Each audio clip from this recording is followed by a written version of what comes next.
Nah, ini baru bener nih. Kalau di peradaban sekarang kalian pegang gadget sebagai survival kit kalian, di zaman batu dulu pegangnya gadget-gadget multifungsi yang dibikin pakai batu, guys. Bisa buat bikin makanan atau bisa juga buat nimbuk dino. Karena di zaman prehistorik dulu, kalau keluar gua pilihannya antara makan atau dimakan. Ya, intinya ini adalah era society 1 di mana kondisi sosial manusia saat itu masih tergolong primitif dan hidup berpindah-pindah tempat untuk mencari makanan. Terus lanjut ke zaman perunggu, di mana bangsa Sumeria berhasil menemukan cara yang lebih efektif untuk membuat gadget dengan cara melebur perunggu. Dengan penemuan baru perunggu ini banyak sekali gadget-gadget baru ditemukan. Dan di era ini kondisi sosial mereka sudah semakin pintar dan mulai bisa bercocok tanam dan tinggal menetap. Inilah perkembangan manusia yang disebut Society 2.0.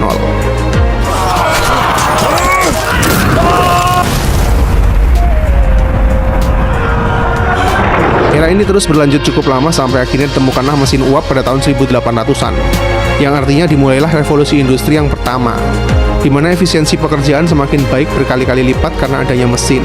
Dan kondisi ini membuat kondisi sosial manusia di era itu juga berkembang.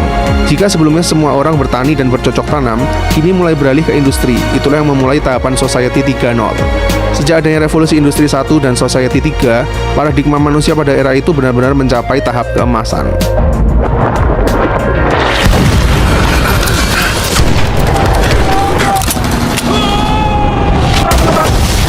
Sehingga selanjutnya pada awal tahun 1900-an ditemukanlah tenaga listrik. Jelas dari penemuan ini efisiensi produksi meningkat lebih jauh lagi dan melahirkan revolusi industri 2.0. Sejak ditemukannya tenaga listrik, tidak butuh waktu lama untuk berpindah ke revolusi industri 3.0 karena diciptakannya komputer yang semakin populer pada tahun 1970-an. Sejak saat itu peradaban manusia mulai didigitalisasi sehingga menjadi jauh lebih efisien lagi dari sebelumnya. Dengan adanya komputer dan otomatisasi mesin, berubah pula lah gaya hidup manusia pada era 80-90-an yang melahirkan Society 4.0, di mana manusia mulai bergantung pada teknologi informasi dalam berbagai jenis aspek pekerjaannya. Dan tanpa perlu waktu lama, seperti yang bisa kita tebak selanjutnya, revolusi industri 4 lahir berkat ditemukannya internet, yang akhirnya mencetuskan Internet of Things, di mana kini berbagai perangkat di dunia bisa terjalin menjadi satu, yang akhirnya terus berkembang menjadi Big Data. Terdengar familiar bukan? Ya, inilah era kita saat ini. Jadi bisa dibilang saat ini kita berada pada era revolusi industri 4 dan Society 4 secara bersamaan. Dan kita akan lebih lama ngobrol di era ini sebelum lanjut ke masa depan, supaya kita sama-sama bisa belajar cara bertahan dan berkembang di era yang kita tinggali saat ini. Era di mana kehidupan kita saat ini sudah dikuasai oleh kombinasi dari semua revolusi industri sebelumnya, yaitu listrik, komputer, mesin, internet, big data, dan baru-baru ini mulai diambil alih oleh AI dan robotik untuk menyongsong revolusi industri selanjutnya.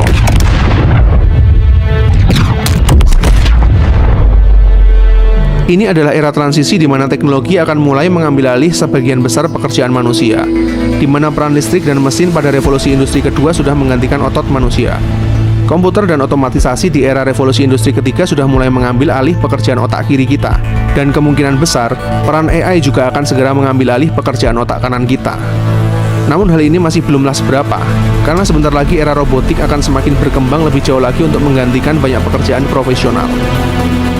Menurut data International Federation of Robotics, hanya dalam 2013 hingga 2017 saja mengalami peningkatan produksi jumlah robot pekerja hingga 114%, menjadi sebanyak 381.000 unit robot di seluruh dunia. Dan angka ini diprediksi mulai 2018 hingga 2021 akan kembali mengalami peningkatan lebih dari 100% lagi hingga mencapai 630.000 unit. Yang tentunya tidak lepas dari semakin murahnya produksi robot seiring perkembangan zaman. Jika dahulu per unit robot membutuhkan biaya produksi hingga 25.000 US dollar, di masa kini salah satu firma dari Taiwan bernama Delta mampu membuatnya dengan harga 10.000 US dollar saja. Pekerjaan robot jelas jauh lebih efisien bahkan dibandingkan beberapa orang manusia sekaligus. Tidak menuntut, bahkan bisa dipekerjakan secara non-stop tanpa tunjangan kesehatan, tunjangan hari raya, maupun tunjangan pensiun, dan sangat minim dengan kesalahan yang dinamakan human error. Satu-satunya hal yang mencegah kemajuan robotik tentunya hanyalah peraturan di setiap negara, di mana pengangguran massal bakal terjadi kepada kaum buruh jika di masa depan nanti robotik menguasai seluruh produksi yang ada di dunia. Bahkan mungkin dengan semua keefisienan robot, jika di masa kini manusia sudah diatur oleh sebuah sistem, bukan tidak mungkin para robot yang zero human error ini akan menjadi mandor para manusia yang penuh dengan kesalahan. Dan lingkup yang saya jelaskan tadi barulah ada pada tahapan industri saja. Bagaimana dengan pekerjaan lainnya seperti driver yang mungkin di masa depan akan segera tergantikan oleh mobil otonom tanpa driver. Tapi di negara-negara maju, jelas era ini akan dimulai lebih cepat. Kemudian, pekerjaan kurir yang nantinya akan digantikan oleh drone robotik yang mana saat ini sudah dimulai. Pelayan, khususnya tempat-tempat cepat saji, di mana saat ini Jepang sudah banyak menerapkan hal ini. Kemungkinan di masa depan nanti tenaga yang benar-benar profesional saja yang hanya dipakai menjadi pelayan di restoran-restoran mewah saja. Nantinya tenaga kerja profesional manusia semakin dianggap prestige ketika robotik sudah semakin sempurna dan murah. Maybe someday robots will be so very human-like that whether you are a robot or a human will not matter so much. Bisa dibayangkan bagaimana nasib manusia-manusia dengan SDM rendah. Bakal ada di posisi mana nantinya? Penjaga toko, saat ini bahkan sudah dimulai di banyak tempat di ibu kota. Dan salah satu pencetusnya adalah Amazon Go, di mana toko ini tidak memiliki penjaga toko maupun kasir. Anda hanya perlu masuk, mengambil barang yang Anda mau, lalu keluar. Tagihan akan otomatis tercetak pada kartu kredit Anda. Dan mungkin setelahnya, guru, Test number 1. How many vowels does the word? You have 2 minutes. penyiar berita, Hello, everyone. I'm an English artificial intelligence anchor. operator, クースでは労働ロボットの自動搬送台車を中心に実演を含めて展示しています。展示ブースにお立ち寄り akuntan, dan lainnya. Dari sini kita seharusnya mawas diri sebelum terlambat. Kita perlu mempersiapkan SDM kita sebagai manusia supaya tidak kalah jauh dibandingkan robotik di masa depan. Khususnya mempersiapkan skill profesional yang lebih humanis supaya tetap bisa bertahan. Namun di tengah transisi ini, masih ada beberapa peluang pekerjaan yang belum bisa ditransformasi oleh teknologi saat ini maupun di masa depan. Inilah peluang kita untuk tetap eksis di industri keempat ini. Di antaranya adalah pekerjaan yang berhubungan dengan critical thinking, yaitu kemampuan untuk berpikir kritis dan analisis, maupun problem solving, di mana membutuhkan sebuah inisiatif tinggi yang hanya bisa dipikirkan oleh daya kreasi manusia, misalnya programmer, analis, atau politikus. Collaboration, yaitu kemampuan untuk beradaptasi dan bekerja sama, saling sinergi bersama untuk sebuah kepentingan, termasuk manajemen people, misalnya manajer, HRD, dan pemimpin. Communication, skill berkomunikasi yang mampu mengedepankan sisi emosional dan empati, sesuatu yang tidak mudah digantikan oleh sebuah program dan robot dalam waktu dekat, seperti sales marketing, public relation, atau pengacara. Creativity, daya cipta kreasi manusia dan imajinasi.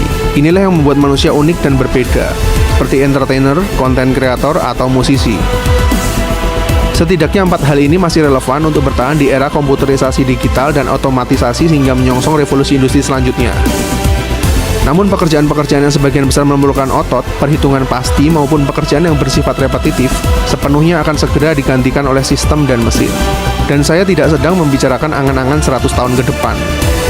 Era ini akan datang lebih awal, yaitu di revolusi industri selanjutnya yang mungkin akan dimulai pada tahun 2030-an di mana kita masih dalam proses kemapanan. Karena robotik juga barulah sebuah permulaan dari peradaban selanjutnya. Karena yang paling mengerikan nanti adalah artificial intelligence.